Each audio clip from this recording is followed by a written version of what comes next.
The following is a presentation of the Belly Up Sports Media Network.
What's going on, guys? Welcome to the 2023 NFL Playoff Super Show for Belly Up Sports, presented by SeatGeek and Righteous Felon Jerky. I'm your host, Nathan Nguyen. You may have seen me before on the Backup to the Backup podcast, where we talk about Giants football and whatnot, but that's not the point. We got a great show for you guys today. We're talking NFL playoffs. We're going to have so much fun. We have a number of hosts that will join us today. Or other guests, I should say, that will join us from their respective shows to talk about the NFL playoff landscape. Like you just saw, 14 teams are now in the playoffs, and one champion will be crowned in just a month or so at Allegiant Stadium in Las Vegas, Nevada.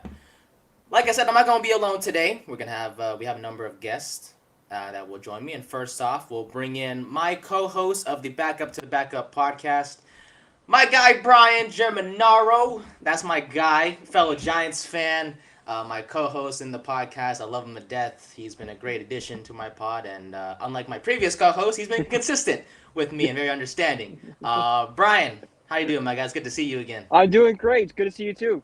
Yes, sir. Yes, sir. Our season, in terms of the Giants, is over, and eventually we'll discuss the firing of our, well, not firing, but resigning of our defensive coordinator in Wake Martindale, but we'll discuss that in just a bit with our fellow other guests, but good to see you, Brian. And up next, that will join us, Jared Klim of the Corner Booth Podcast will join us in less than half an hour as well, so he'll join when he does. Whenever he does.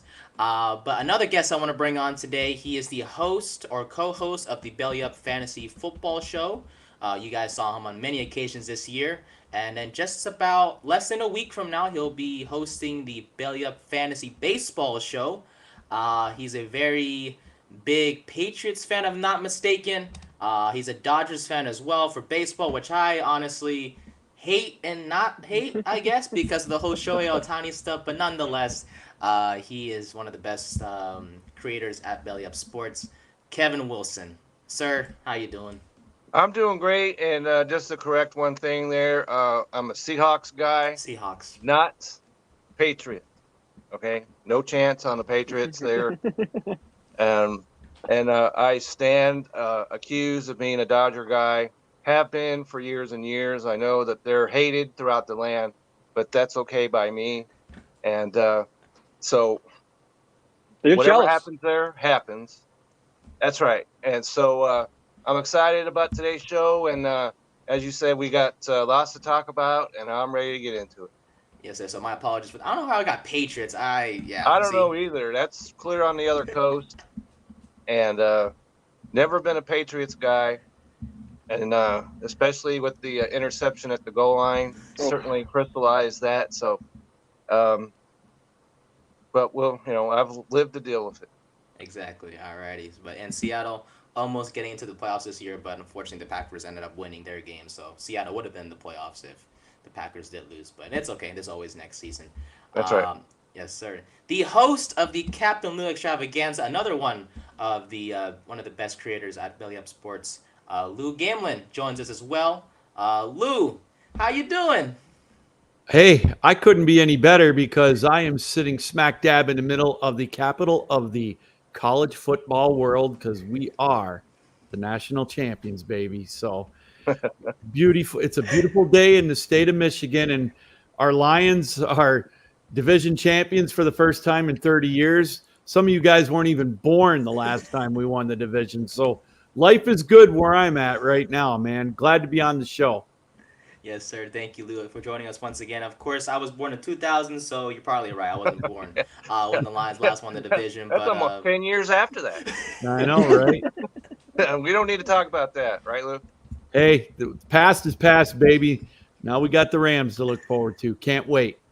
Woohoo! Matthew Stafford and Jared Goff. That's right. Yes, sir. We'll discuss that as well What a later story on in the that show. is. Yeah. Oh, 100%. I agree. Joining us as well from MorganMan Sports. You guys seen him a lot with his TikTok work.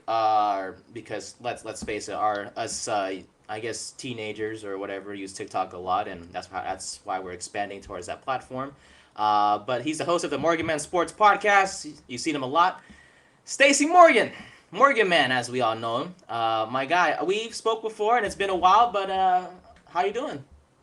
Oh man, I'm doing good, man. Just grinding away right now, currently on this Friday's podcast episode, and getting ready for more social media content for tomorrow. Yes, sir. Yes, sir. Your Falcons had a rough ending to this season. But I have some questions about this season's use of Bijan Robinson, because we thought he was going to be some there that needed to certainly be answered. Okay. For those who drafted him in fantasy, in whatever league it was, whether it was a belly up league or a separate league. If you listened to me, you knew not to take him at the 5th spot of the first round. I should have listened to That's you. all I'll say about that. I got him in the second round. I thought it was a steal. Turns out it was neither. I took him at 7. It was a bad mistake, but I overhyped him too much. And finally joining us from Theater and College Hoops, he's a guy I haven't met until legit like 15 minutes ago or so. But his work with this podcast is outstanding. Subi, well, I guess this is our first time meeting. But how you doing, man? It's good to see you. Doing well. NFL playoffs coming, Nathan. Great to meet you. Great to see all of you guys here. Nathan, I will say the reason you got Kevin confused as a Patriots fan is because I'm a Patriots fan. There you go. All right. Okay, So- there you have it. That's excuse the confusion. No worries there. But as I look around our representatives here, it is very clear Lou is the football alpha in the group, right? None of us have made the postseason. I'm worried about whether or not who my next head coach is going to be. I know we're going to get to Black Monday here, Nathan, Mike Vrabel, all that good stuff. But also excited to talk about teams that actually put a good product out on the field, despite the fact that the Patriots did beat 2 playoff teams. I don't know how the hell they did it. I don't know how they beat the Steelers and the Bills, but they did count for 2 of those. Yeah, I didn't. It's good to be here. Yes, sir. Thanks for joining us. And then, of course, Jared Klim from the Corner Booth podcast will be joining us in just a bit.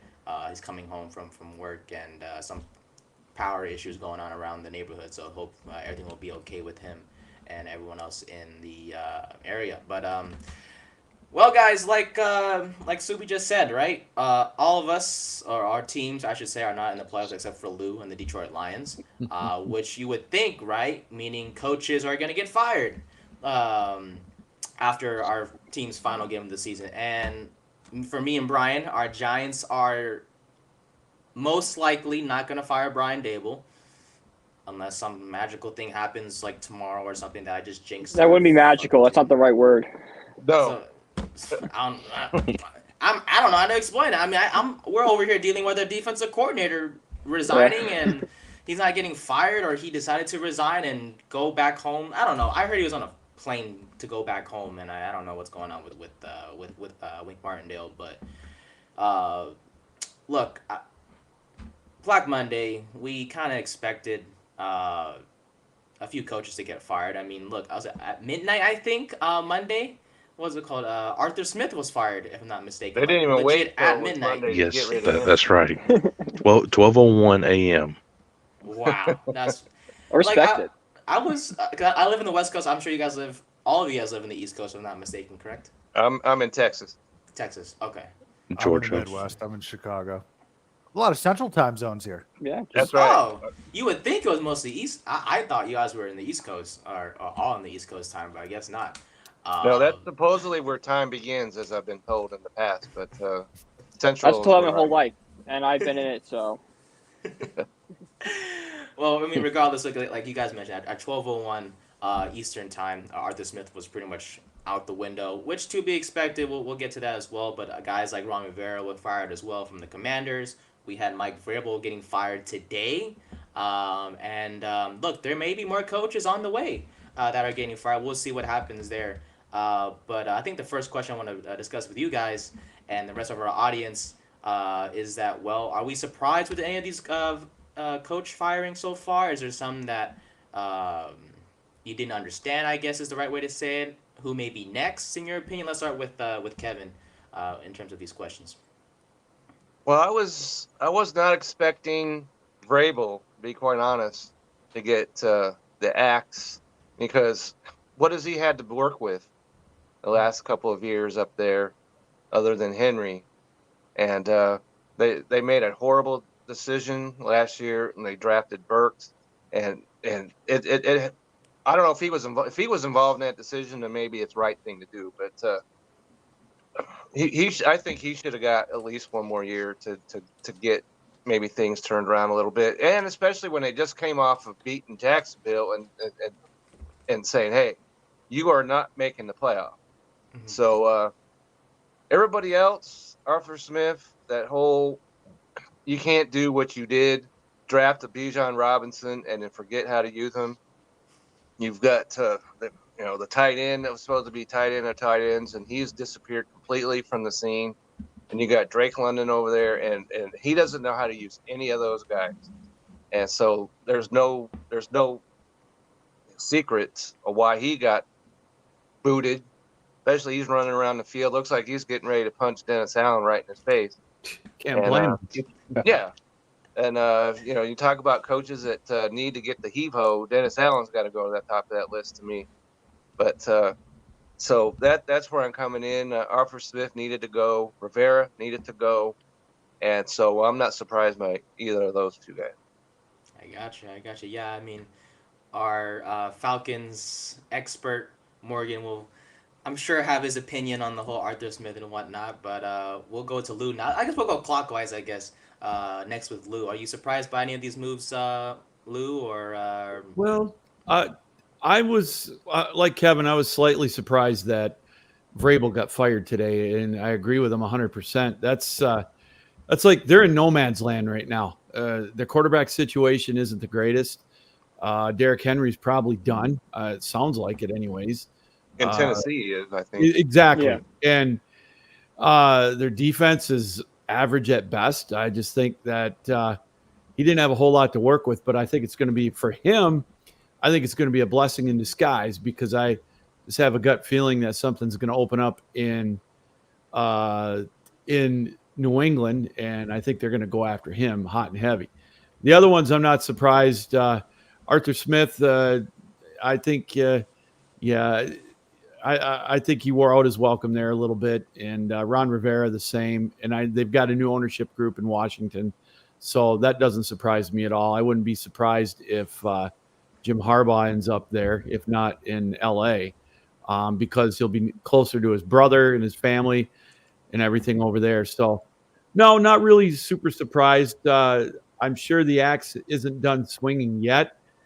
I wouldn't be surprised if Philadelphia gets beat this weekend by Tampa Bay. Sirianni would be gone. And that would be amazing. That'd be wild, Wow. but I wouldn't be surprised with Philly. Never know. exactly. Yeah, with Sirianni and the Eagles, there's something wrong with that team, especially when he acted the way he did after that Chiefs win, which was like by the skin of their teeth. Yeah, he acted kind of an immature way, and then after karma bites back, I guess is the right way to say it, and the Eagles have been struggling since that game. So yeah, that's someone I'm definitely looking at as well, and many of us are in terms of coaches being fired at the end of the season when the Super Bowl ends and whatnot. What about you, Brian? Are you surprised by any of these firings, or is someone else you think might get fired in the next coming days? I mean, I would love for Nick Sirianni to get fired because I think he acts like a 16-year-old on the sidelines for most of his games. But my hatred of Philly has been well documented. Yeah, I don't want to seem like I'm beating a dead horse here, but the Vrabel firing is completely shocking. 4 consecutive winning seasons, and they had all this rumors of New England wanting Vrabel and all that. Why not wait until the New England situation is figured out, and then if an opening becomes, try trading Vrabel to New England and getting a draft pick. That just seems like poor asset management on my part. And everyone else is right. Arthur Smith needed to go. Rivera needed to go. We're not done yet. Okay, I like it. Yeah, well,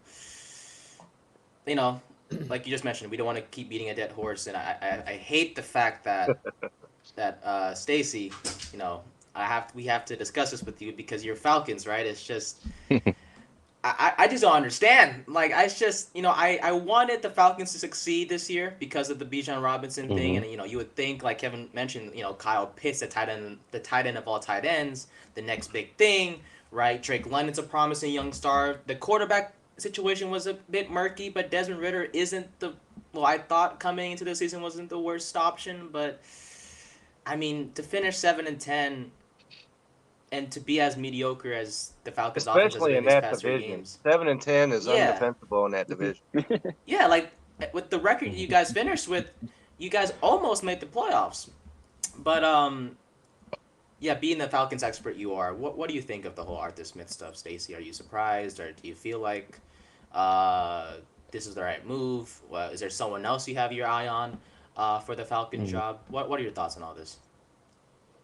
Well, honestly, I'm surprised about Arthur Smith getting fired. No, I'm just kidding. No, Mike Vrabel is honestly the one I'm surprised about getting fired from Tennessee, just like Kevin, Lou, and Brian, all of them. But yeah, Arthur Smith, definitely it was coming after 3 straight seasons under his belt, 7-10, not utilizing the offensive weapons that was in the top 4, top 10, all that every single season. And yeah, it was just time to go, I think. And not trying to reveal like who I have in my to-do list for the Falcons 2024 off season, which I'll be coming out this Friday, 6 a.m. Eastern Standard Time. I will mention one name, and that is Jim Harbaugh from Michigan. I would love to see him coach for the Atlanta Falcons.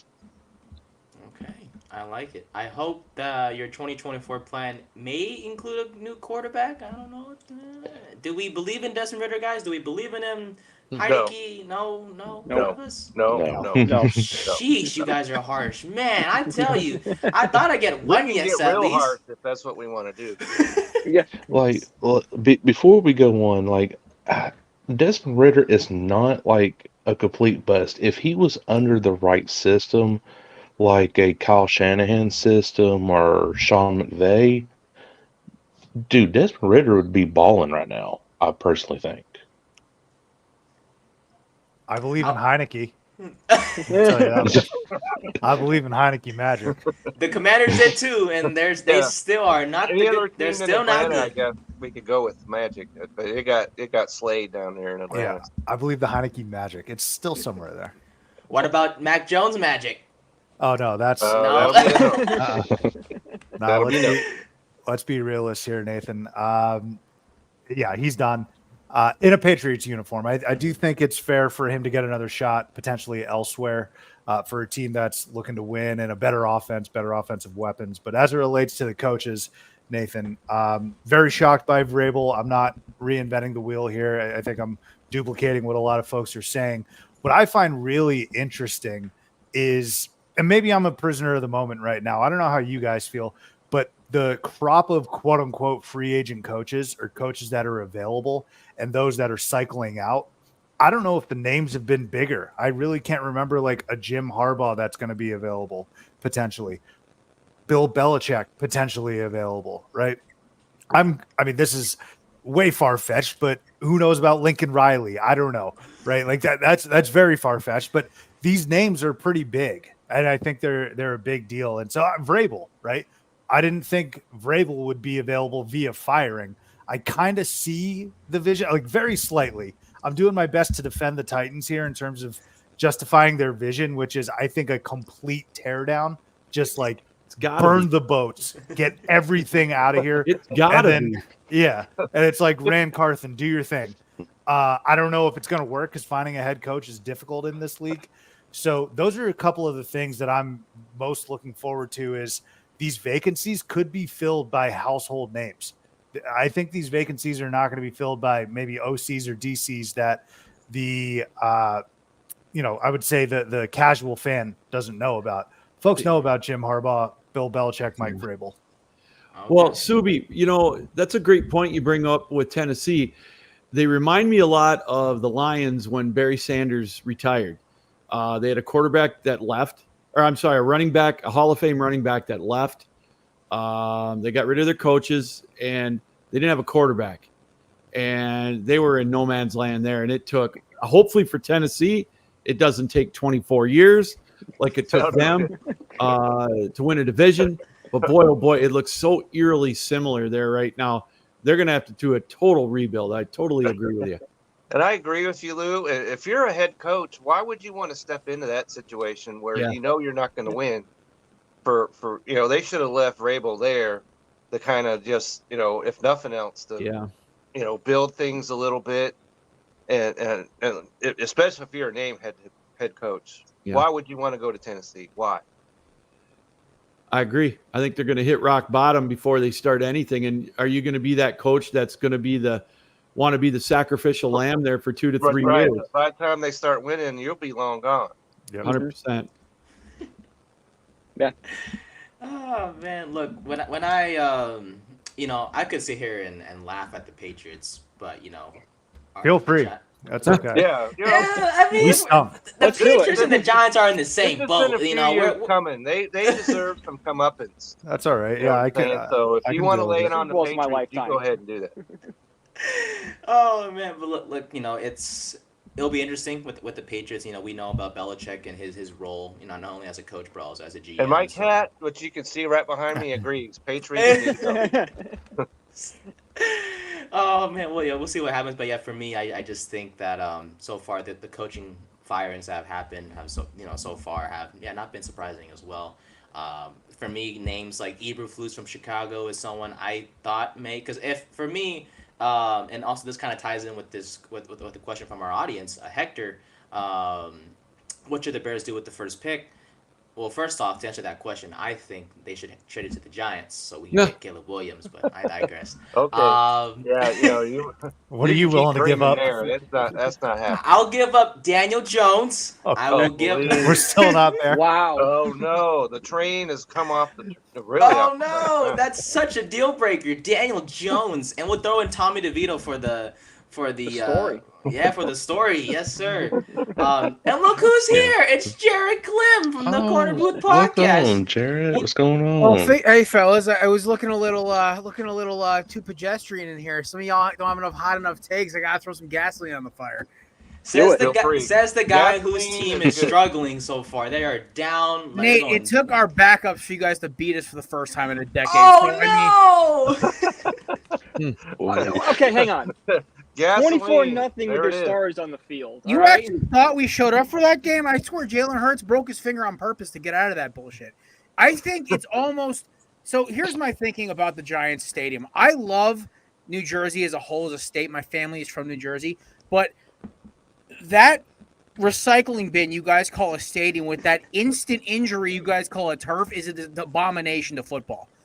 The fact of the matter is the Maras may be cheaper owners than the Johnsons, and that's hilarious to me. But that being said, we'll play y'all on a grass field any day of the week. I'm just happy nobody died, okay? When AJ was walking off the field in his own power, I'm like, oh, thank Christ. Lose us the game. I don't care. Just get us off this godforsaken shit pile of a field. But nice to see y'all. Lou, Kevin, Morgan, Brian, nice to meet you officially. You get to go to another shit pile field in Tampa on Monday night, man. Hey, listen, at least it's grass. Oh, there you go. There you go. Hey, listen. As somebody who did about 8 or 9 years playing like super competitive and then like adult and flag football and college and all that stuff, right? Like I'd rather play on grass field any day, man. Turf field just screams, hey, your ACL's going if you don't get careful. So, but fellas, I'm happy to be here, man. It's good. I appreciate you guys waiting up for me, right? It's hurricane force winds and rain up here in Connecticut right now. So driving home in my truck was a nightmare. You, Jared. So we just went through that. So it's all good. We know what you're going through. Now that I've kicked the can down the road and caused a bunch of chaos, what's going on? What's the topic? We just finished talking about the coaching. We know about Black Monday and everything, Jared, about, with the coachings getting fired left and right and stuff like that. We know Arthur Smith, Ron Rivera, Mike Vrabel, so on and so forth. Are you surprised by any of these moves by any chance? I think someone mentioned, I forgot who it was, a few minutes ago, about Sirianni possibly. No, he's not going anywhere. The guy's won more games in his first 3 seasons as an Eagles coach than anybody in franchise history. So we can stop that right there. He had a bad season. He needs coordinators because that man can't coach himself offensively out of a paper bag. And Brian Johnson should be a QB coach at best, not a offensive coordinator. That being said, Frank Reich will be the next offensive coordinator of the Philadelphia Eagles. You can book that here first. That being said, the connections to Sirianni, the connections to Philadelphia, he doesn't want to coach anymore. Anytime you have to work for a moron like David Tepper, your life expectancy goes down. That being said, the one thing that surprised me was the fact that, Ari Mirov jumped the gun about the Mike Vrabel headline. He was not fired. It was a mutual parting of ways. Like I got a text from our former intern, now co-host Chris. He said they fired him. I'm like, they didn't fire him. Just let me look. They wouldn't fire Mike Vrabel. But the word on the street was that both sides wanted a mutual parting of ways, because I think either Vrabel wants to go to New England, Los Angeles, or possibly coach his alma mater at Ohio State, because Ryan Day, once again, one of these coaches who can't coach themselves out of a paper bag. That being said, the Vrabel one surprised me. Riverboat Ron, I'm so happy for him to get out of there. The poor guy has been sitting there taking shotgun shells every year as the Commanders' head football coach. So that all being said, I think that was the best case scenario. Arthur Smith getting fired at 12:01. I usually don't laugh at somebody's misfortune. I started dying when I saw that. They waited 59 seconds to fire that man. Let you sink that in. Most coaches, they wait till 3 or 4 o'clock. I know most of you guys have been covering football either at this network or network before this. Kevin, you and me have been here probably the longest. It's usually about 2 o'clock the next day we start getting fired. That's right. And you give a guy a chance to clean out his office, and say hey to your the guy, whoever that dusted his desk and stuff like that. But no, they fired him from his bed. So. Hey, listen, they did something between Herm Edwards, Lane Kiffin, and they said we'll find something in between. Did they leave him at the airport? No, listen, or you could be like Howie Roseman and basically tell Jonathan Gannon, don't get on the plane. After that game plan against the Chiefs, don't get on the plane. True story. That being said, I think the most surprising was Mike Vrabel. I really feel like the Titans are going to regret this, only because nobody can build a team culture like he can.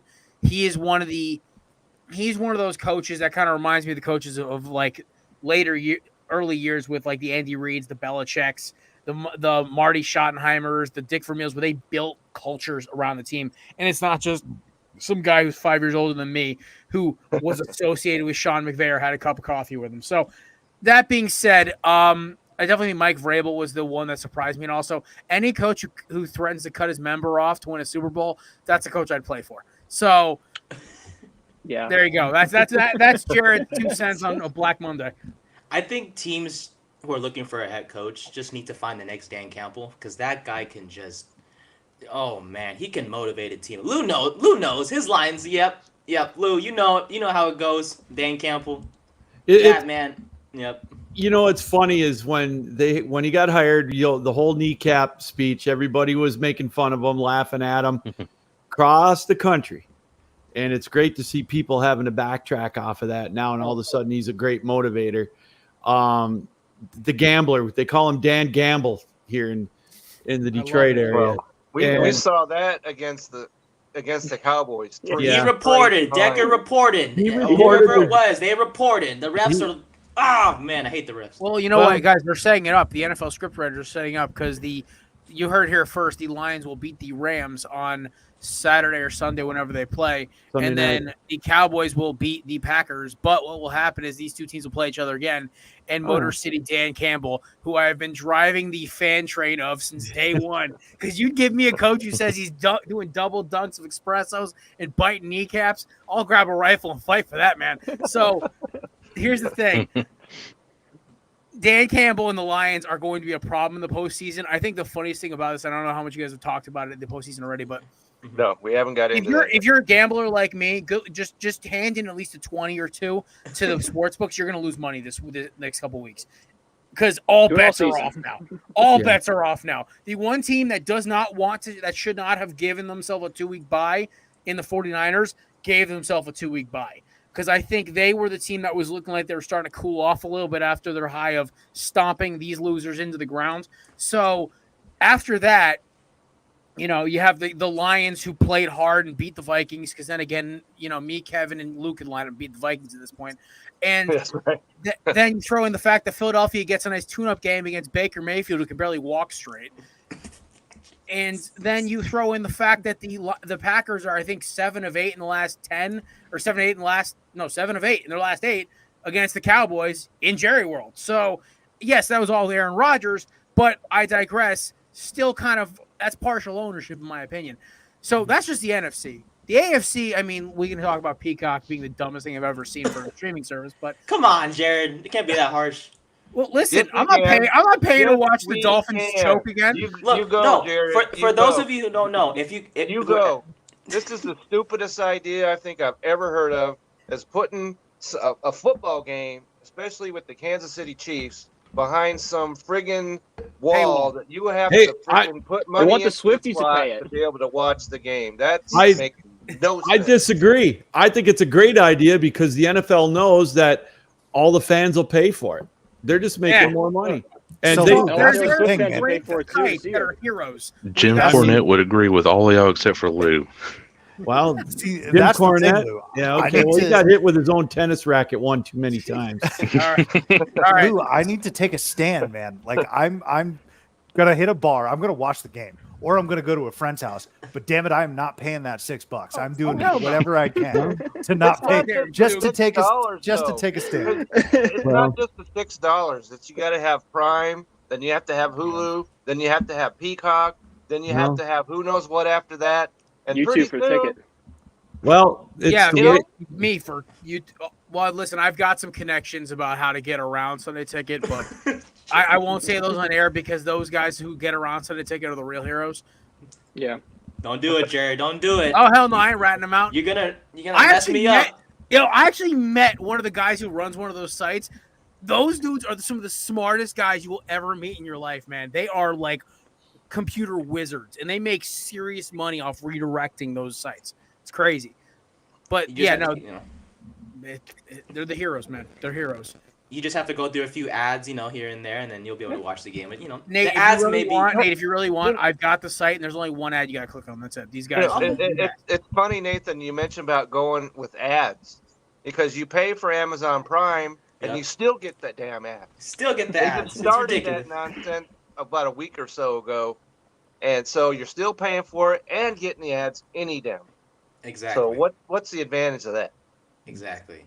Yeah, the whole Peacock thing is ridiculous. I'm just saying, though, for those of you who know what Instacart is, if you sign up for their free trial, Peacock comes with it. Just remember to cancel the trial after Sunday. I'm just saying. Just 80% of us would forget that, Nathan. Yeah. All right. Well, I'm That's right. sorry. I got That's right. Peacock, so I'm good. You know, I'm probably a little older than everybody else here, but that reminds me of Columbia House back in the 80s or whatever that you would get involved in 1 cent. They'll send you 10 CDs, whatever. And Oh, then you wind up paying for that stuff for the rest of your life. Kevin, that was 1 cent for me for albums back in about Okay. 1975. okay. Okay, So am I that's probably feeling? like If make you guys feel old. If I knew what Columbia House was because of a sitcom from the 80s, would that make y'all feel old yet? yeah, you know, we don't need any help with that. No, Jared, be I'm quiet. good. Yeah, you guys are very young gentlemen. Don't you worry about it. I appreciate that. I think I'm the youngest out of all of us. I think. Nope, I am. You are the baby of Belly Up. Wait, I'm not. I'm not the baby. Brian, it's you. 01. Oh, we're You gonna son of battle a- it out. Who's the baby God. here? Jeez. Dude, my intern 2 years ago was 02. Like, we get they're younger. It's just the full timers. Then you get up into the lower 20s. But Makes sense. I mean, listen, man, I'm just a little over a year away from 30, so that should make you feel old, Nate. Oh, Nah, low-key, Jerry, you look like 25, 24. I appreciate that. Just don't look at my hairline. All right, fair enough. hey, I have my hairline. Look at this. I'm good. It's all right, man. Kev. I got the full beard to compensate for it. Okay. As we shift away from Black Monday, and we'll see what coaches get fired, if any of them do within the next few days, we shift our focus towards the playoff picture. As we all know, 14 teams are now officially in the playoffs. All of us, except Lou and Jared's teams, are in there. The rest of us are just going to be watching for the next few weeks. Let's start with the AFC. We have the Ravens, the Baltimore Ravens, getting the number 1 seed in the AFC, followed by the Buffalo Bills, beating the Dolphins on Sunday night to get the number 2 seed, followed by the Chiefs, who are looking, I don't know. You could say it. Say it, Nathan. They kind of suck. I ain't gonna lie to you. They look average. They don't look like Super Bowl suck, contenders. Guys, let's be honest. There's 2 teams that are favorites, and the rest of them are going to get in a dogfight to see who loses. That's right. Yeah. Absolutely. The Houston Texans get the number 4 seed after winning the AFC South. I almost forgot what division the Texans you could playing forget in. about that. So that division. That whole division was a train wreck. Yeah, is CJ Stroud him? I think so, but I digress. Who's debating that? Be quite honest. Who in the world is debating that? Mr. Flores posed a question. I'm just answering. We're just okay. Answer yes. Whoever says no, we have some questions for you. Whoever says no to that one's Well, I mean, yeah. The Cleveland Browns are the first wildcard team with the number 5 seed, led by the not even aging, it looks like, Joe Flacco, followed by the Dolphins, who lost on Sunday night, obviously get the number 6 seed, and the Pittsburgh Steelers, despite mediocre quarterback play and kind of mediocre team in general, they still made the playoffs. Yeah, mediocre. You're being kind. Right. I'm trying my best. I can't talk bad of any of these teams because my team is over here suffering. My team is on the sideline, so Well, you guys almost made it. The Seahawks almost made it, Kevin. So I give y'all credit for that one. Geno Smith. Well, the Packers didn't have Aaron Rodgers still. If he was still there, I'm sure they would have lost, and my Seahawks would have been in. Exactly. But he wasn't. He was not. Speaking of the Packers, they didn't make the playoffs, being the number 7 seed. But the 49ers in the NFC get the number 1 seed, as Jared mentioned, the team that shouldn't have got 2 weeks off because they don't look as good apparently. But no, they somehow... just need, you don't want to pull off the gas pedal when you're going 110. But they still might keep the sign of whoever they play. I'm just saying it's like history tells us there's certain teams who just do not know how to handle it when their gas is off. That's true. Fair enough. After the 49ers, the Dallas Cowboys got the number 2 seed after winning the NFC East with the win over the Commanders. The Detroit Lions, led by Jared Goff, my favorite quarterback outside of Daniel Jones. I'm just kidding. Daniel Jones is my favorite quarterback. I'd be lying to you guys, honestly. But the Detroit Lions, led by Dan Campbell and Jared Goff, are the number 3 seed.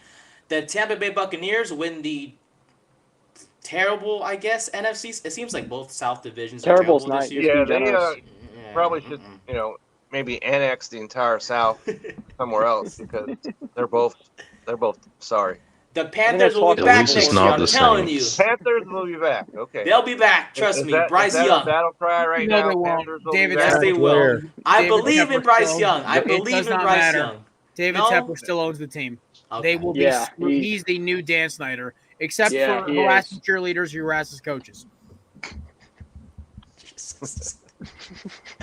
Okay, all right. The Philadelphia Eagles got the number 5 seed. They could have won the division, but the Giants ruined it for them. So yeah, good job. They weren't going to win that. The Commanders had no shot. No, they had no shot with the Cowboys playing the Commanders. That's right. Gotcha. That makes sense. But they will face the Buccaneers. The Rams get the number 6 seed. After what I thought the Rams wouldn't be good this year, they surprised everyone, whether it was Puka Nacua, Kyron Williams, or Matthew Stafford, even Cooper Kupp at some occasions, but mostly Puka Nacua took over the wide receiver room. The Rams are the number 6 seed.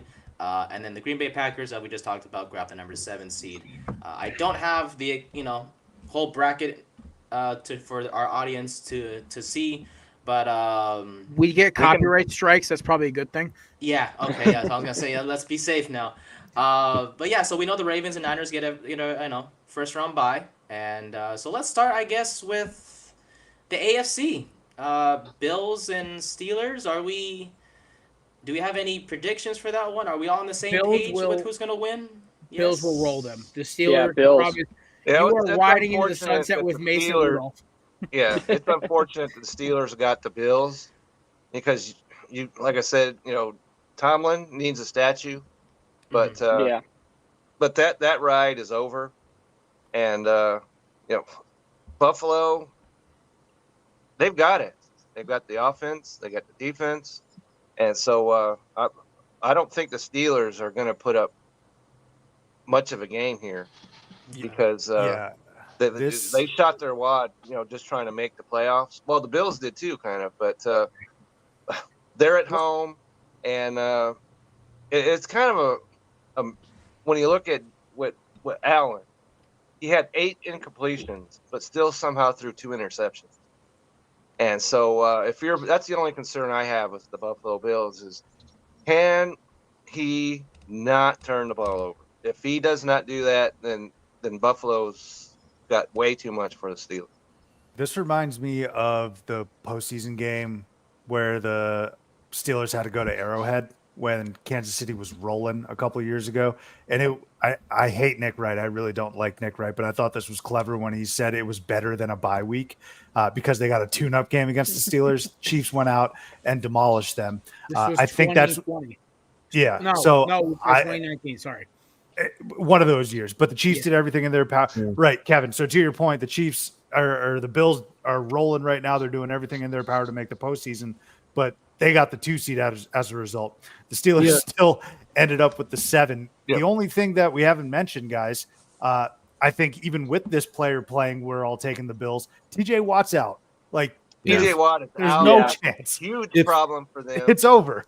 There's a 1-10 without TJ Watt. Like if TJ Watt was a quarterback, he'd be the MVP this year. The biggest problem is his injury. You can't plant. And even if he was able to play, you can't push off. And the thing is, and everyone forgets, when you look at a 3-4 defense, you need 2 effective edge rushers. And so Highsmith, I would say he's the Toyota Camry of edge rushers. He's reliable. He just isn't really a wow factor kind of guy. If Josh Allen's going to be able, that offensive line is basically me, Kevin, Lou, and Morgan, and it's blocking for him. So he'll be able to, get somewhat of a block. I mean, Stace, I don't know how good of a blocker you were, buddy. Better than me. But that being said, the Bills are going to be able to sit back, relax, and just start slinging the rock all over the yard as long as Allen keeps it to 1 or 2 interceptions instead of 4. So none of us think the Steelers have a chance. None of us. No one. No. That game should be on Peacock, man. I wouldn't. Yeah. I genuinely wouldn't pay for that, and I wouldn't watch it. Put that game on there. I think the Bills sued after the Chargers debacle a few weeks ago. So. All right, fair enough. Yeah, Lou, nothing on your. You still agree with the Bills? Yeah. It's it might be close for about a half, maybe, depending on the weather. Because if it's gonna, I know the weather is the other factor. There's some crappy weather here in the Detroit area. We're going to get a big storm Friday night into Saturday. If it hits over there Sunday, it might slow it down a little bit, but no, there's no way. It's a good comparison to that Kansas City playoff game a few years ago. Who here is going to plant their flag on Mason Rudolph? Who? No. Miles Garrett. Okay, maybe. That's why he's on TV and not on the sideline. There you go. All right, as we shift towards the next game this weekend, which is going to be on Peacock, unfortunately, Chiefs and Dolphins. Yay. Tyreek Hill is revenge game, I guess, against the Chiefs team, who, let's face it, isn't looking as good as we're used to seeing. Patrick Mahomes was listed as a candidate for the, quarterback 1 for the worst fantasy team this year, I guess. I don't know what it was, but basically he's been underperforming all year long. You can blame the receivers or Kelsey and the Taylor Swift situation, whatever the case may be, the Chiefs don't look as good this year. And they take on a Dolphins team that they just lost to Buffalo, but when you don't have Jalen Waddle and Raheem Mostert, Right. in your last game, that kind of impacts things a little bit. So this game is in Kansas City. But what do we think? Let's start. We'll start with Morgan. Who we going with, Chiefs or Dolphins, and why?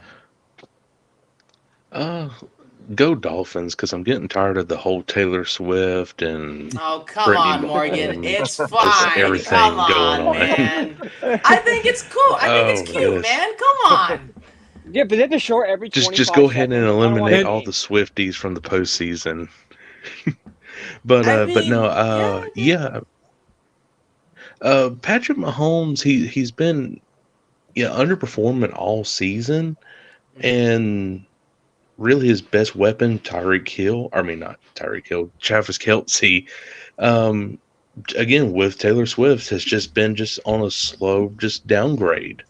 And I think this is where a game where if you're the Dolphins, you're going in this one thing that's going to be close. And I'm going to say, honestly, the Dolphins win like 25-24 over the Chiefs. It's going to be super close. Oh, shoot. Alrighty then. I'm gonna channel my inner Lee Corso and say, "Not so fast, my friend."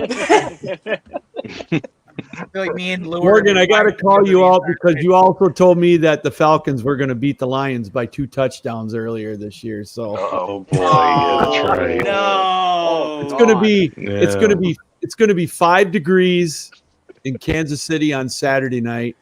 That's right. Miami is a fraudulent team. They haven't beaten They have, anybody. yeah, they haven't have beaten not looked anybody. They beat the against Cowboys. Anybody that's good. That is true. They haven't beaten anybody. The Cowboys don't win on the road against anybody that's relevant. That's right. So Yeah. I mean, the Bills drubbed the Cowboys. The Eagles drubbed the Cowboys when they played them in Philly. Miami's no way. Miami's done. I just think they're injury riddled. They haven't beaten anybody. Kansas City to me just has too much form, and they're at home. I don't see Miami winning in the cold. I'd be shocked.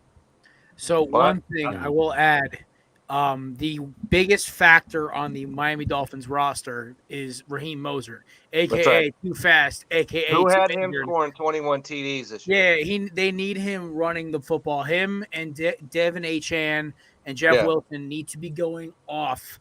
If you can run the ball and play time clock and play ball control, you can keep Mahomes off the field and allow that Dolphins defense, which all they do is make plays. They don't actually stop anybody. They need to rely on turnovers and flashy stops. Also, the loss of both of their edge rushers basically means Mahomes will be able to drop back like a 7-on-7 game. But that being said, I still think the Chiefs will eke this out. It's going to come down to like one launch of a throw, and somehow 87 is going to be under there, and you're going to hear Swifties screaming out to the world about how much they love my man Trav, even though he's the second best Kelsey brother for obvious reasons. Was he ever nominated for Sexiest Man Alive? No. So there you go. That is my prediction. Yeah, give me the Chiefs. The Dolphins, I believe. Chiefs, it's going to be Chiefs, but it's going to be a field goal or less. It's going to be so damn close. I think that this whole, if you take anything away positively from Miami, is they held Buffalo to 14 offensive points. And so, Jared, if you're right, if they can hold, run that run game and control the clock, and that defense can do some things, they can keep it close. I think Kansas City wins this because they're at home. But I don't think that this game is going to be a runaway of any sort, especially if it's 5 degrees or whatever. The run game is going to be important, and I think Kansas City is going to win. Pachenko is the guy that they need to have rolling for them. If he gets rolling, not Kelsey, not Mahomes, Pacheco is the key guy for Kansas City to me. It's not going to be MVS or Marquez Valdez-Scantling, No, that's for sure. No, please. The Drop Olympics is back in town, boys. One more time. These receivers are going to have an actual excuse though for why they're dropping the football on both sides. It's going to be freezing, like we've mentioned. Like when I look at this, Nathan, this is the toughest game for me to predict my estimation. You guys have heard, right? The unstoppable force meets the immovable object. These are like the stoppable force, the very stoppable force versus the very movable object. Like we've identified so many flaws between these teams, and that's why I can't find an advantage. Like when Miami choked that game away against Buffalo or lost, I was like, yeah, this is bad. They'd rather host the Steelers or host, but Kansas City's not as threatening as they've been in the past. So I think of that. But then I look at the Dolphins. It's like, do you trust Tua Tagovailoa in 5-degree weather? Probably not. So there's so many flaws that I've seen with both of these teams that when you reset to neutral and you look at it, you say, okay, Kansas City's at home. I'm going to take Patrick Mahomes. No disrespect whatsoever to Mike McDaniel, who's done a tremendous job, but I'm also going to take Andy Reid. And again, the Chiefs, they're basically coming off of a de facto bye. Nobody played in LA when they played the Chargers. The Dolphins are just coming off an excruciating loss where everyone played. So I think it will be closer than folks are going to give it credit for, but I will give the edge to the Chiefs. And Jared, to your point, script writers, we need Kansas City now going to Buffalo, and we need that postseason matchup. Oh, that'd be no great. point We need toss that. saving Mahomes this time. Well, I think the game's going to be close. It's only a 3-point game, according to the spread. So I think everyone thinks it might be a close game. So I'd still take Chiefs -3. I'll still trust Mahomes. I'll take win by a -3 Chiefs. I'll do Well, that. I'll take that You know spread me, it's all money. day. It's go hard or go home. Money lines all day, boys. Patrick Mahomes. I respect that. I respect that. Oh, Alrighty then. As we shift towards, we'll go through this one real quick, and then we'll go to the NFC, and then we'll discuss our predictions for the NFL awards, real quick. But Houston, Cleveland, are we? Who had I'll take Houston one. versus Cleveland being the first game of the playoffs? Who had that? We see some Put Joe hands Flacco raised. at quarterback. Yeah, Put your hands down exactly. because you know full well that's not what you had. This is the No, best. Listen, for all of you guys who are journalism majors like me who know how to write a good story, this writes itself. You have two amazing does. storylines, rock It and does. roll. You have the Cleveland Browns who basically hired. I'm not going to make a joke with Deshaun Watson's past transgressions, even though it's a layup at this point. Do it.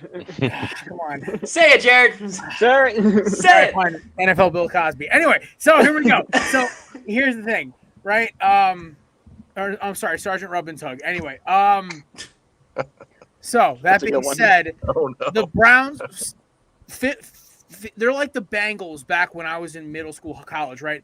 2 through 53 loaded roster. They needed somebody at the top of the mountain making the single calls, right? Watson looked awful this entire year.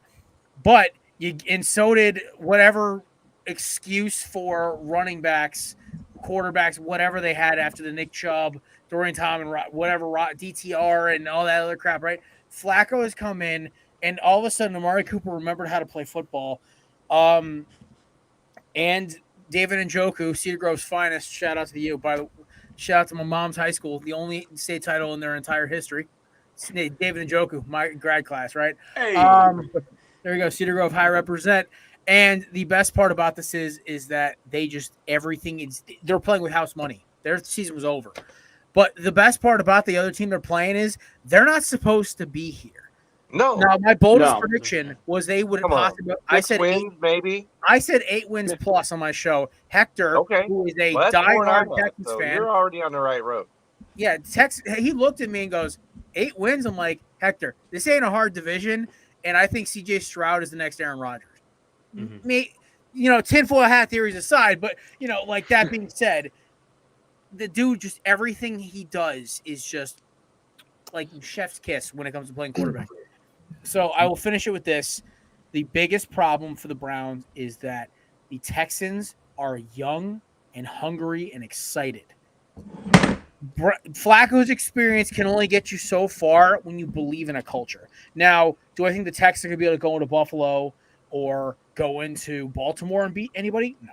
But can they win a home game at Cleveland? Oh, yeah. So give me the Texans to win. CJ Stroud adds to his amazing rookie year of the year campaign. CJ Stroud getting and Nico Collins. Is there a more exciting, I mean, CJ Stroud wide to receiver Tank Dell. combination? And CJ Ohio Stroud State, to Noah Brown. Like, we can keep going. Ohio State-Michigan partnership there. That's crazy. Right. I read about that, Lou, and it's kind of interesting that the exchange that they had. We're not going to talk about this and everything else. So, well, I love the thing that I like about C.J. Stroud, and I think Houston's going to win, is he's got a chip on his shoulder coming into the NFL because he wants to prove to himself that he can win big games, and he couldn't win against Michigan, and I know that bugs the holy hell out of him. And he wants to come in and get to that next level, and he's playing with a purpose. The guy is a smart, intelligent quarterback, and the way he reads the progressions, he looks like a 10-year vet out there. And I just love his game, and I just think that they're at home. To Jared's point, they're young. They're like a rookie team that really doesn't know that they're not supposed to be there. And so I think that they're going to take that into the second round. Give me Houston. What's the test called that the quarterbacks take the Wonderlic before the draft? The Wonderlic? Yeah, Yes. the Wonderlic. So, The second most worthless test in the entire world. Yeah, it's besides the stupid. SAT. I took it. I got 25 on it. I think I got like a 40. I think I got like a 40. I'm like, it's all I about didn't really get it. how quickly and efficiently you can answer remedial questions. That's all it is. I've never taken it before, but I know for sure Stroud had like a low score. Looked at it or anything, so I can't comment on it. I know Stroud had a If you're low bored score. on a Sunday, it's fun. No, we took it on the corner booth about 3 years ago, and I remember I got like a 35 or a 40, and I was like blown away. I'm like, I'm not this intelligent, or at least I didn't think I was. I wouldn't want to take something New like character that. trait unlocked. Yeah, I'd find out that I'm less intelligent than I think I am. So, well, like wasn't the book on Stroud? And I hate when these reports get leaked for these young athletes about, well, he didn't perform well on this test.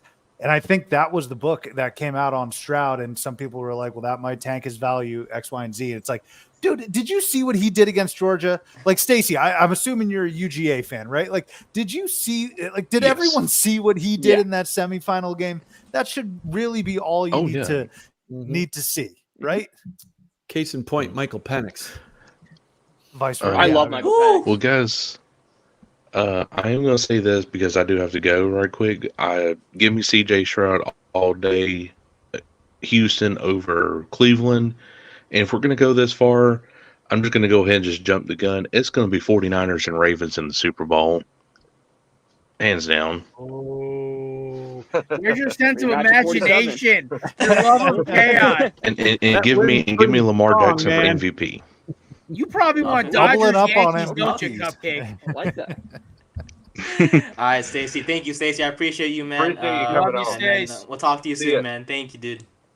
Yep. Appreciate you guys. All right. Yeah, buddy. We'll get All to right, our. See ya. Only thing I'll add to that is, if Cleveland is going to win this game, they're going to win it on their defense because, Stroud, but Cleveland's got the number one pass defense in football. So that's where they got their hopes to me. I think Houston wins this game because it's in Houston, but they are an unexperienced team. Well, they kind of both are really, except for, a 70-year-old quarterback. But this is going to be an interesting game.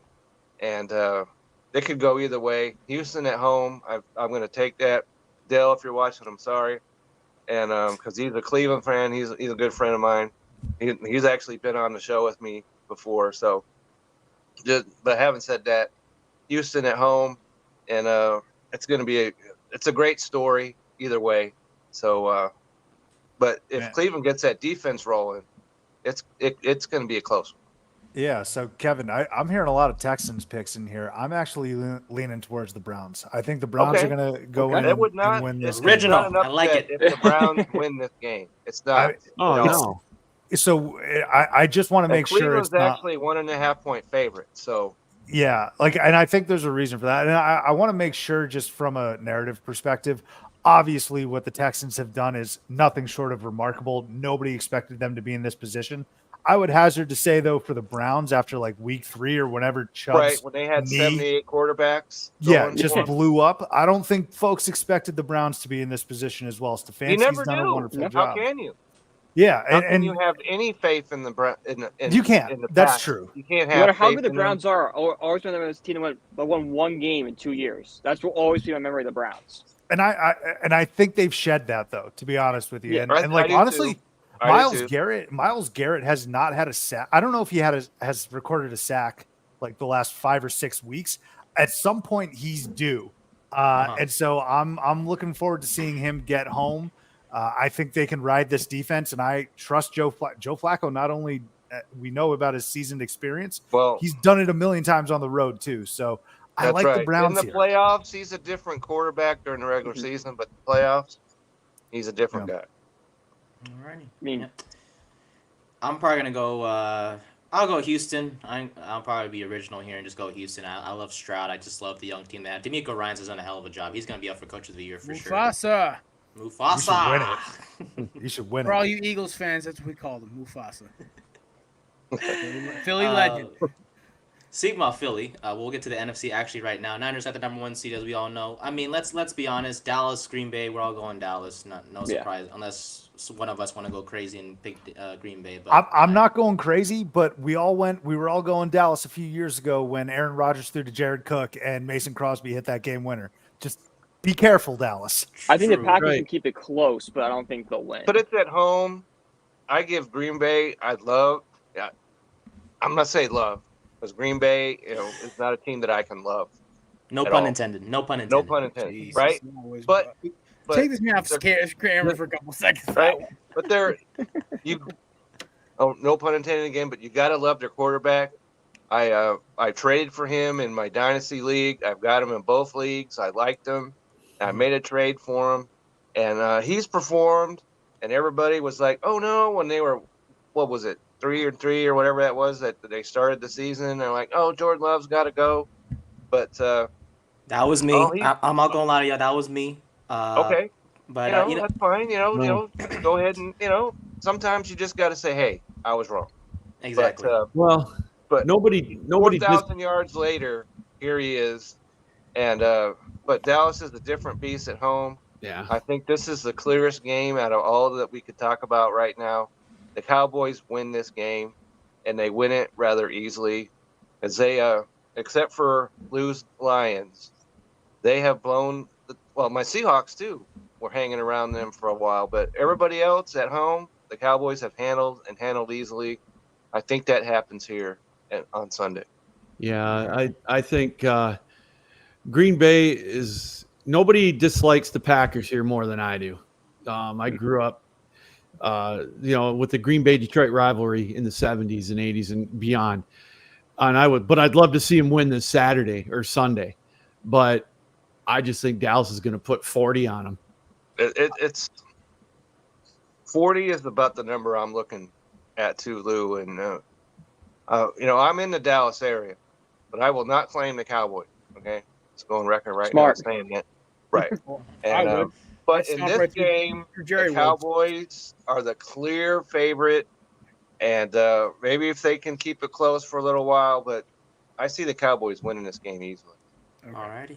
And then Philly, Tampa. We all going Philly. Yes. I don't get to go. Shit. Go ahead, Jared. I mean, Kevin, my fault. Kevin, I love you, brother.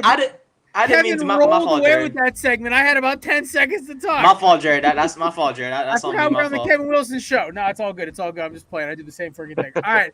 That being said, I'll make this quick and concise. I think Dallas will squeak this one out, but I think Love is going to get after the fact that secondary gets a little overly aggressive. He's a very mature passer for how much he had to sit behind Rodgers.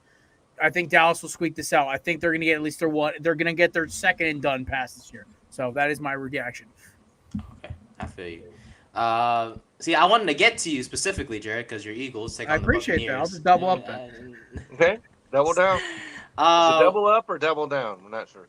Why should all of us believe that your Eagles won't get upset by the Bucs? Because being at number 5 and 4. I'm not going to tell you to do shit because last time I gave Gamelin advice, a lot of people lost. So that being said, here we go. All right. The reason why is one, basically our starters played for a grand total thanks to your Giants Super Bowl victory on Sunday. Yes, sir. I'll take it. Yes, sir. We'll take it. The highlight of the Daniel Jones and Brian Dable area. Congratulations, guys. Well, I don't know. I think the win in Minnesota last year was the highlight. This is just a nice. That's like beating a blanket at whack-a-mole, man. Come on, it's not Yeah, helping. that's fine. You want a playoff game? I don't care. All right. So that being said, beating Cousins in a playoff game really doesn't say much anymore. No offense to y'all, you guys played well. Oh no, have you seen the Giants the last 10 years? They haven't done anything. Yeah, that's the only thing I have in my miracle runs by Eli Manning. You guys haven't done shit since 2000. Yes. So that being said, the Eagles have all of their starters coming back who are off injury. You have Maddox is back. You have Slay who's back. Hopefully James Bradbury forgets to get on the bus somewhere. You have Fletcher Cox coming back. Devontae Smith, AJ Brown, DeAndre Swift. Everybody is healthy and pissed. Okay. That's embarrassing. They need to be pissed. I want to see pissed, Jared. I want to see pissed out of the Philadelphia Eagles. Okay, so if I, as a member of Eagles Twitter and Eagles, all this other crowd, I'm part of all these people. I know a lot of these big commentators for Philadelphia media, right? I've met a lot of them in person. They're great dudes. If I have to hear these motherfuckers talk about the Eagles for a whole week, imagine what Jalen, DeAndre, Brandon, Lane, and Jason have to deal with for the rest of the week. I swear they probably want to skin everyone from the Liberty line down to the Philadelphia Inquirer alive. I already know A.J. Brown has already got like a freaking bullseye on the Inquirer logo for whoever wrote that BS article. By the way, I have some friends who work I have a friend who works at the Inquirer. There's a rumor going around that source is bullshit. So that's the word on the street about that A.J. Brown article, that nobody actually was a source. This guy pulled it out of his ass, and that's why he didn't show up for the press conference. That being said, the last time they played, the Eagles were able to run for 175 yards with a certain man wearing number 0, Agent 0, DeAndre Swift. You get him running the football. Now he's healthy. You have a healthy Eagles O-line. And the fact of the matter is Baker Mayfield is banged up, hurt, and they could barely beat the lovable losers, a.k.a. the new Commanders, a.k.a. the Carolina Panthers. So, that being said, give me Philadelphia to win. If they don't win, Nick Sirianni may have to walk back to Philly, but he'll still have a job. I'll give you 2 words why Tampa Bay has a shot to win. Matt Patricia. Patriot himself. That's right. Matt Patricia. You got that bird brain as a defensive coordinator. The opposite team always has a chance. But I will say Philly will win for a lot of Jared's reasons. They're coming back fully loaded. But whenever Matt Patricia is leading any team in any capacity, the other team has a shot. I got Philly winning this also. I don't know why, though. Like, Jared, your guys have not given me anything, any evidence for like 6 weeks. So this is like me giving a stripper an engagement ring. Okay, I don't love it, but I'm doing it anyway. Yeah, I understood. That's a great analogy for it. Yeah. That is a great. Yeah, that tracks. But like you talk about what they're reading the past week. My dog, it has been like 6 weeks now, and we haven't seen. It's been what, 1-5 with their one win coming against the Giants, right? That's right. So and, my Seahawks has helped out with the misery there. So. Well, let's be honest, Kevin. Two different bounces that game. We walk out winning that one. So. No question. The only games we deserve. There's only 3 games we should deserve to lose this year, and that was to the lovable losers, aka the New York Giants, the Dallas Cowboys, and the San Francisco 49ers. Every other game, Philadelphia shot themselves in the foot in the final seconds. And that's what happens when you. That's how the cookie crumbles, brother. Go to the last second, 1-score games don't go your way. That's football, baby. Time.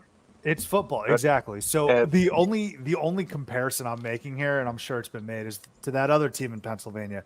Remember when the Steelers were 11-0 and lost their final 5? But our quarterback's arm isn't a wet noodle. His finger might be. His finger might be, though. No fractures, no ligament damage. It literally just got. Listen, I actually have had that happen to me. What happened to him? It hurts like a bitch, but nothing breaks. It's like the miracle. It's like the miracle dislocation. So, Jared, I'm taking the Eagles. I don't think the Bucks are necessarily that good, but you're on borrowed time, man. We got to get this going ASAP. As long as Jason Kelce is protecting Jalen Hurts, I will live and die with Philly. You know, I love Jason Kelce. I love Jason Kelce, man. That guy's a beast. Is there anybody that doesn't like him? I'm just saying. And the Eagles, what they've the guy in Buffalo who complained about the snap count. Okay, but the Eagles have the worst home team out of all the teams playing this weekend, and so that's going to help them get healthy.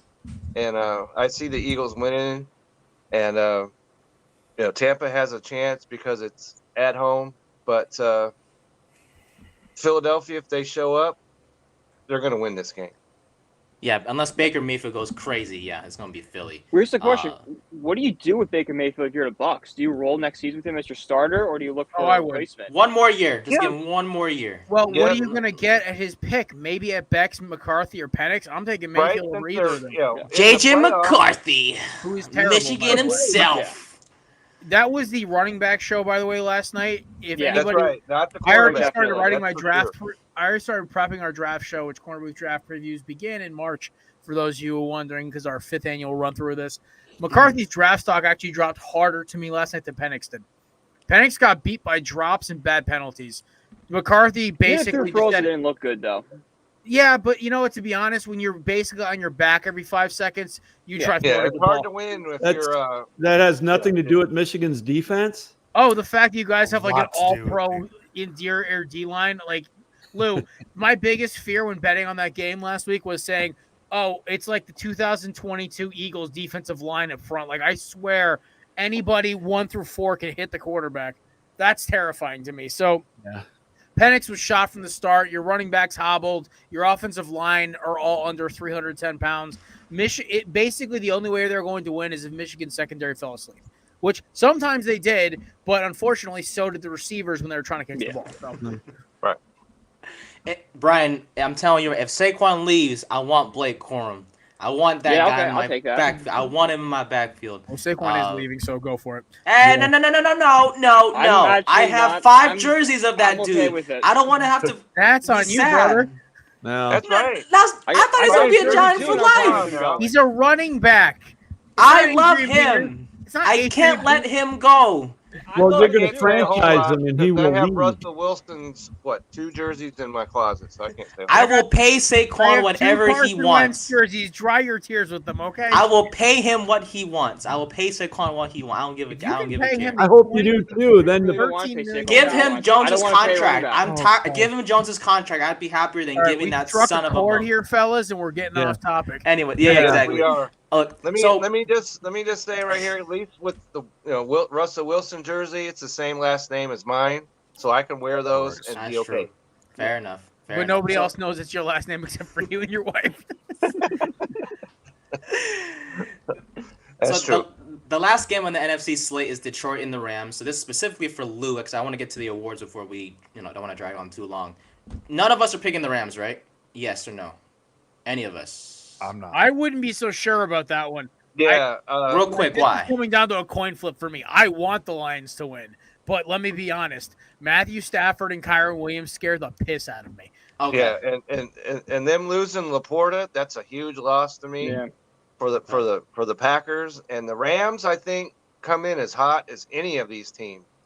So I don't want to steal Lou's thunder, but I think this is going to be a real close game, and both these teams have the offense. Both teams have running backs. Both teams have wide receivers. And the whole Stafford versus Goff, if you sit there and was writing fiction, no one would buy that at a second. They reject that out of hand and say, hey, you got to come up with something more believable than this. But it's really happening. So go ahead, Luke. Real quick, Subi, Brian, are we still going Detroit? Both of you guys? Yeah, no, I'm still going Detroit. I'm personally going Detroit, but I want to hear what Lou has to say. Because Lou, Lou, come on, Lou, you gotta be more excited, man. Your Lions won the damn division. Number 1. Let's go, Lou. Number 1, I'll be there in person. Hey. Let's go, yeah. Yeah, we want pictures. We want pictures. You'll get them. You'll get them. I'll be in the upper deck, but I'll be there. It's to me the key of the game is Stafford is not mobile. He's not one of these prototype running quarterbacks. So Detroit's got to bring the heat. Aaron Glenn's got to dial up the heat. If they can get to Stafford, which I think is possible, that's going to be the only way they can neutralize the passing game, because if they don't, then Nakua and Kupp, it could be a long day. We watched that game against Minnesota. I was there for that one in person as well. Couldn't believe how wide open some of these guys were. It's getting C.J. Gardner-Johnson in for the playoff game is going to be huge because but when you got Cortland Sutton, who, you and I can cover better than he can. And to me, it's going to be a shootout. I'm nervous, but I think I would say take the over on the game. Okay. And boy, oh boy, my heart says the Lions. There you And go. Go with your heart. Do it. I'm going with the Lions. Heavens, yeah, but I think take the best bet on this one's the over. But again, the key of the game is going to be they got to get heat on Stafford, and I think if they can do that, take him out of his rhythm, then they got an opportunity. But boy, oh boy, if he gets time, Detroit's in trouble. I really believe that. So Lou, the over/under is the highest for this game at 51.5. Still going over? I'm taking the going over.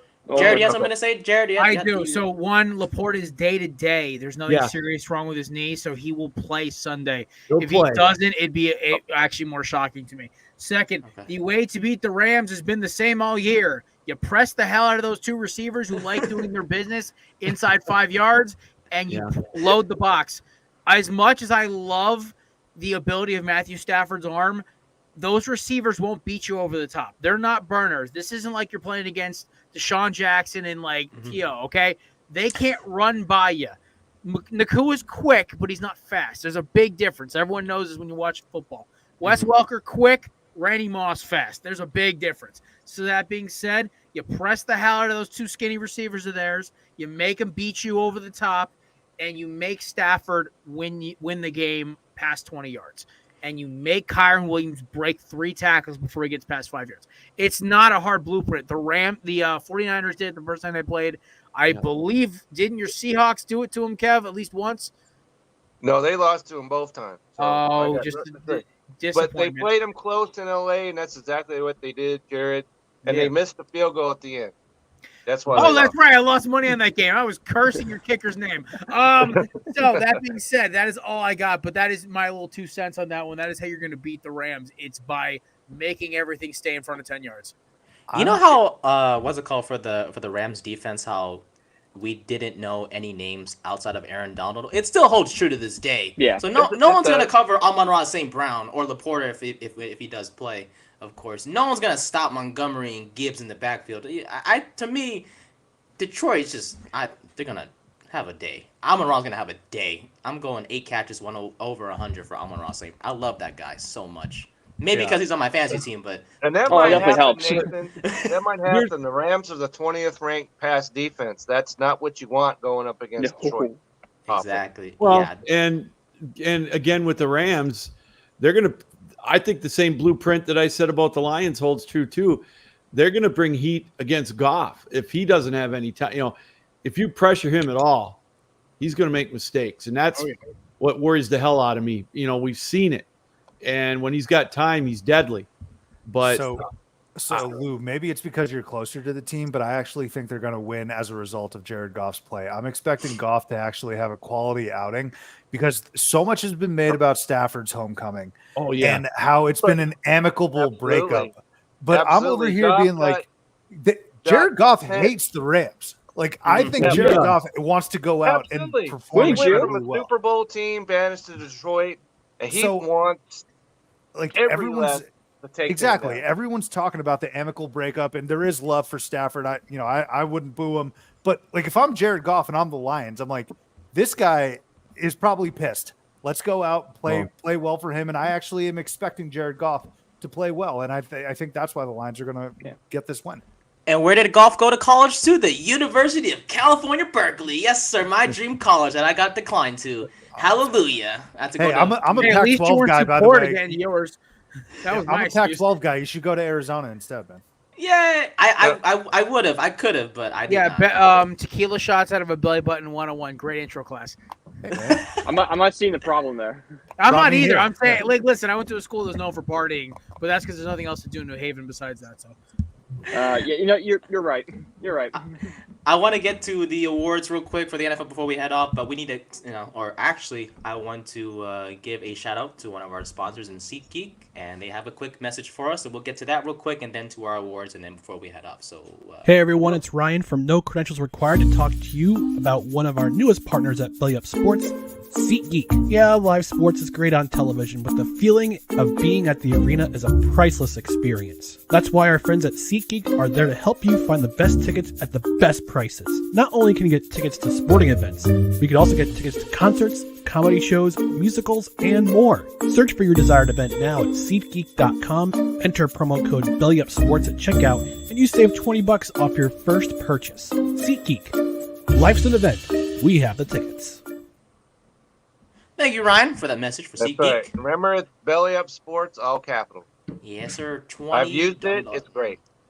Yeah, I gotta use one. Well, if the Giants could come to California again, it'd be nice. But no, I missed the chance when they came to SF, and well, they got their ass whooped. But anyways, I don't think you wanted to go to that game. I almost did. I swear I almost did. I legit almost went to that game, and lucky I did not, because my girlfriend wanted me to stay home and just watch the game, and well, she was right again. Thank you, girlfriend, for that one, because that would have been. I've walked out of games like that. It's rough.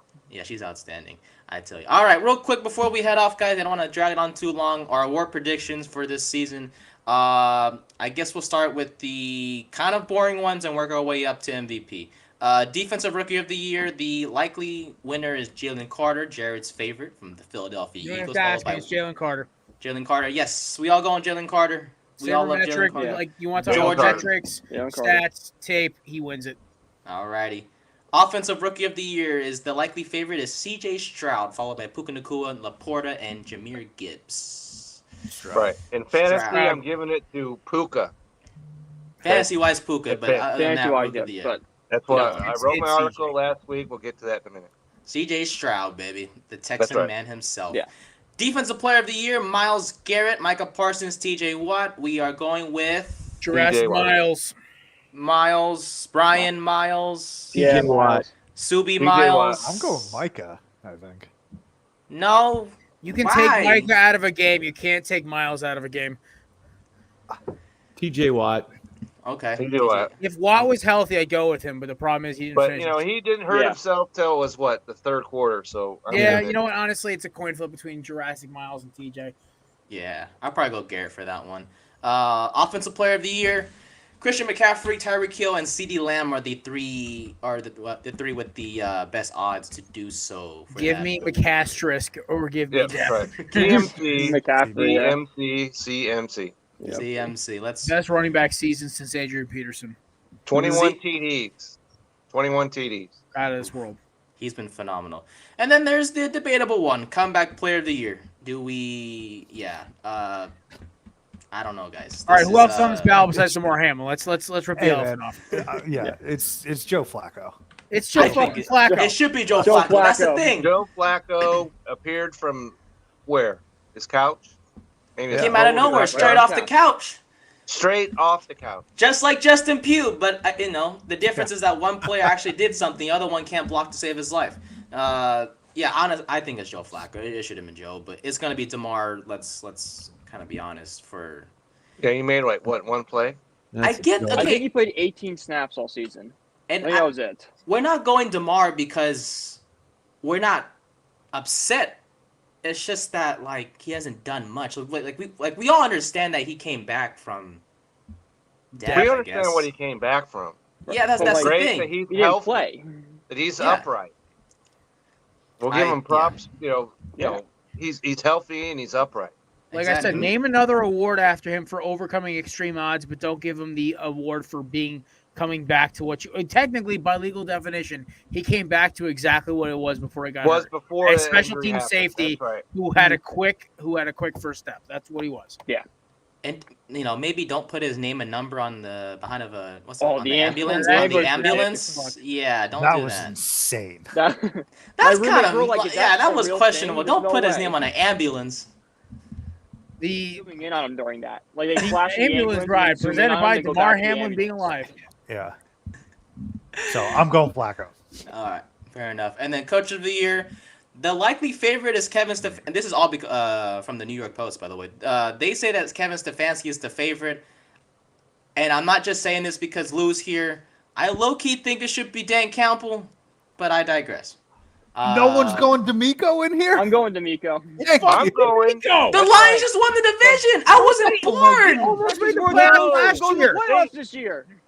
I wasn't born. You talk Dick. about a team that Well, came in the playoffs. from Nate, the middle of nowhere to winning a division. It's gotta be Houston. the problem with Dan Campbell winning it is most prognosticators and a lot of the media That's picked right. Lions Had to him win the winning division. in the first place. So it's not that much of a surprise.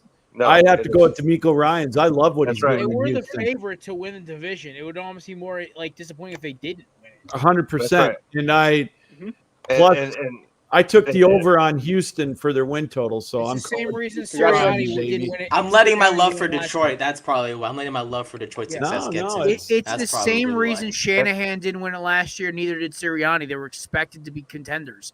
That's Why right. Daboll won it? He took a duct tape and spit team to the playoffs. That's why- So That's why Well, you Chuck guys Daly also- never won Coach of the Year, and that's why Phil never won it with the That's right. Lakers because they were always good. They were always expected to be there. Coach of the year and most improved player of the You know year. who like, is number one coach of the year? Pete. Once Okay. Seahawks. once you reach like a he's certain one biggest level, wad of bubble gum, though. once Okay, you he's reach got a that. certain level, No like those awards, they shouldn't be for that. Like Bill Belichick should never win Coach of the Year. Like I don't think so. I'm going to Miko though.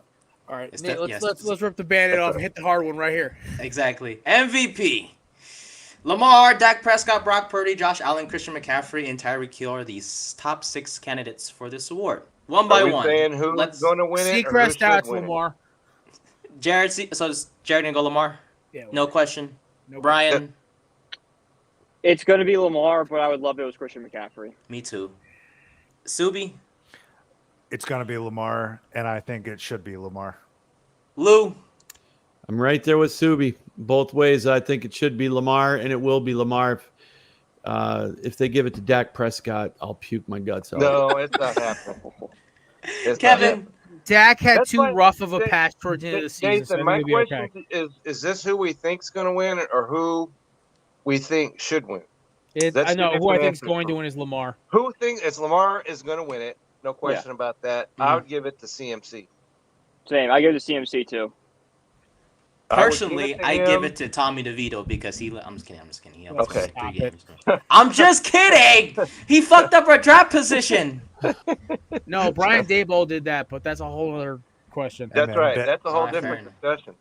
Bailey Zappi did that with us too, even though we still have 3. There's an argument to be made. This team could have only You won guys like could have had one a game. chalupa with arms throw that football down the field would have been better for your season at this point.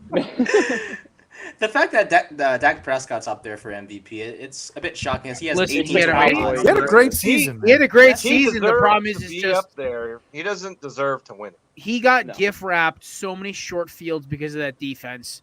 And but here's one take: they didn't have a good defense; they had an opportunistic defense. That's There's right. a very large difference. There is Because a on big tape, if I was Dan Quinn, I'd be having a stroke after every game watching film. Yeah, I'm probably gonna go with I mean, I don't know, just Lamar, he's played well, obviously the number 1 seed, and that kind of speaks for itself. So yeah, no question I'm gonna go with Lamar, but I don't know, it would have been nice to see like a running back like CMC or I'm just saying possibly he's not gonna obviously do it, but if Tyreek Hill was healthy and had a crazy season, it would have been nice to see him win MVP too. But let's face it, guys. This NFL season was just ridiculously crazy, as Josh Mahler says here in the chat. The Bengals finished 9-8. They were at the bottom of the division. The Bucks were 9-8, and they won the division. That's the NFL just Well, at continues. least they to were shock us. 9-8, not 8 Yeah. and 9. Okay. I'm just I still ready don't for the li- regular season, the Band-Aid to be ripped off. Can we just get the postseason freaking kicking already? Those Okay, Seriously. just because your team always makes the damn playoffs, Jared, doesn't mean the rest of us can enjoy the damn fucking. Yeah, this is why Nick season. Sirianni right. won't get fired because he's made the damn playoffs his first 3 years in a row. I mean, listen, at that point, like, I heard one guy the other day call him Chip Kelly 2.0. I'm like, were you That's around crazy. for the Chip Kelly years? Were you around for him cutting Yeah. Deshaun Jackson? Because he Some had people should gang not have an ties? open forum. Okay.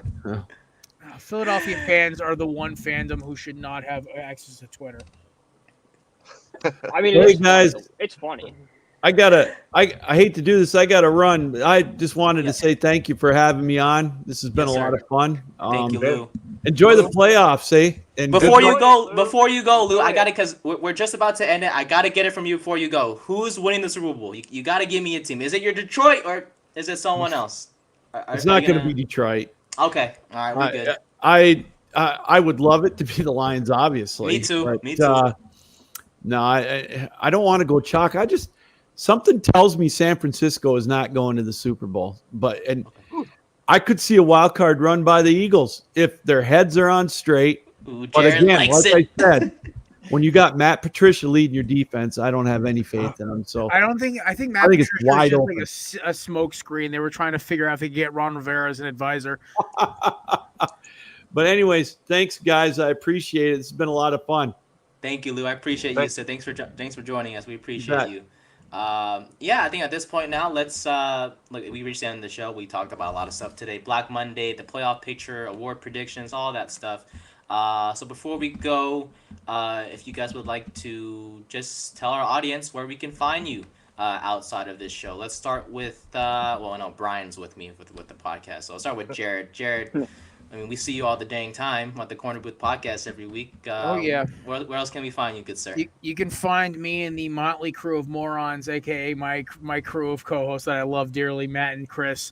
You can find us at Everything Corner Booth Pod on YouTube, TikTok, Threads, Instagram, X, whatever. You can find us also at Belly Up Jared because X doesn't like me changing my name, apparently. And that being said...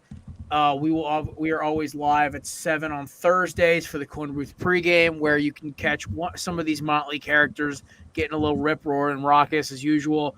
Mondays and Tuesdays we usually alternate between doing our show depending on if there's a big game on or not. Next week will be Tuesday because either I'll be mourning the end of the Eagles season or shooting off like blanks into the sky saying we're back, baby. So either way, next we're gonna have a good show Thursday, breaking down, picking every single playoff game. Matt, congratulations to him, won our regular season picks championship, but picks are worth double in the playoffs, baby. And he started choking. I was down by 12 going into week 14. I'm down by 6 right now. At lead shrinking, but the comeback is possible. Oh, by the way, my Super Bowl pick is the Baltimore Ravens, but my heart and somewhat part of my gut is telling me Jalen Hurts is going to cause some chaos. He may not win the damn thing, but he is going to fuck up somebody's postseason. All right, fellas, I got to run as well. Kevin, always a pleasure. Brian, pleasure meeting you. Subs, love you, buddy. Nick, great job. Thank you, Jared. I appreciate you, sir. All right, let's go to Subi. Subi, great to have had you on here today, man. Where can we find you outside of this show? Nathan, this was a blast, man. Thank you for having me. You can find us on X at CBB Theater. And then you can also find us on YouTube. Just type in Theater in College Hoops. We're on Instagram as well, Theater in College Hoops. Season's heating up. I know with the close of NFL here in the next couple of weeks, it's going to be all college basketball, which I'm super pumped about. Kind of sad Jared just left because I know he's a Carolina fan. We got a great episode with someone who covers Carolina basketball coming out tomorrow. If you guys have any comments, questions, concerns, hey, Siena Saints, they're always a player there. Yeah, they're not too good this year. They're kind of struggling. That's all right. This year, but... Hey, conference tournaments, baby. That's when we really get to it, Brian. So I appreciate it, Nathan. That's where you can find me. Excited to dive into these NFL playoffs as well. Appreciate it, man. Yes, sir. Thank you, Subi. I appreciate you as always, man. And just definitely want to check out your content on Theater on College Hoops. I don't watch college hoops as much, but I don't know. Go Duke, I guess. I'm trying. And then Kevin, where can we find you, good sir? I know your fantasy baseball show's starting on Sunday. Subi, since you're the college basketball guy, one question for you, because this is a Clemson household, okay? Clemson, do they make the tournament? I think they do. I'll tell you what, though, Kevin. I have been tweeting about how I'm still I'm apprehensive about them because they've started well the last few years. January and February is kind of where they fold. I wanted to see them beat Carolina the other day. They did not. But I think they have enough to get in. Okay. So have that. I'm glad to hear that answer. And but as far as content, if you go up to the Belly Up Fantasy website, you will find currently 2 articles that were dropped by me recently. One is I took a look forward to the fantasy baseball season, the 2024 first. I was first there, okay? Because it dropped on the very first day of the year. So if you're into fantasy baseball at all, you need to get over there. I talk about who's better. Is it Soto? Is it Otani? And some other things I bring up over there. You definitely want to check that out. But I also took a look back at the fantasy football season. And I talk about who's my fantasy MVP, who's my fantasy rookie, who's the fantasy disappointment of the year. And so you definitely want to get over there to the Bailey Fantasy website. And also, as we've mentioned throughout the show, Sunday, the Sports Sove Fantasy Baseball Show kicks off the fantasy baseball season, if you will. Sunday, 7 p.m. Central, 8 where time begins, as I'm told. So there's some exciting things going on, and you can always catch me on Twitter or whatever the heck we're talking about right now at Kevin62 WILSEA. So that's where you can get me. Yes, sir. Well, thank you to Kevin. I appreciate you as always, sir. We'll check out your show on Sunday, and of course, like he said, let's all check out his content on bellyupsports.com and bellyupfantasysports.com as well for Kevin's fantasy articles. So thank you, Kevin. I'm gonna take you off here as well as Subi as well. Appreciate you, saying hey, come on board. I'm glad to be here. Yes, Thanks, guys. Thank you, Subi. Thank you, Kevin. We'll talk to you guys soon. Right. I appreciate you guys. Thank you so much. And then there were two. Oh, this is familiar. Oh yeah, we're used to this. We've done this. We've done this a lot. We've done this a lot. As well, Brian, we all know you could find they can find you on our podcast, the Back to the Backup podcast. Where else can we find you, good sir, on social media? So if you're in the Albany region on WVCR 88.3 The Saint, I host two shows in that one. The Sienna Coaches Show, which is Thursdays at 6, and then the back pages, New York Sports Talk at 8 on Sunday nights. On Twitter, Brian PG1016. If you want to hear depressed Mets, Giants, Rangers, Knicks, Notre Dame football fan rant, go ahead. And then, of course, on Belly Up, covered Notre Dame a lot this year. Moving over to hockey right now, and then baseball when it picks up. Yes, sir, indeed. And then, of course, for me, I ain't that crazy important, but y'all can find me on Twitter at I try at Belly Up Nate on Twitter or X, whatever it's called these days. I call it Twitter, so let's be honest. Instagram, nothing crazy on there, but you can find me Nathan_Nguyen 24 for that. Oh, what a show. Had so many great guests. We had so many great people come in and give their comments as well. If I didn't get to any of the comments, I apologize, but I think I got to all of them. You can find me and Brian likely next Tuesday. We'll get our first episode in a while, or the first episode of the new year, I should say.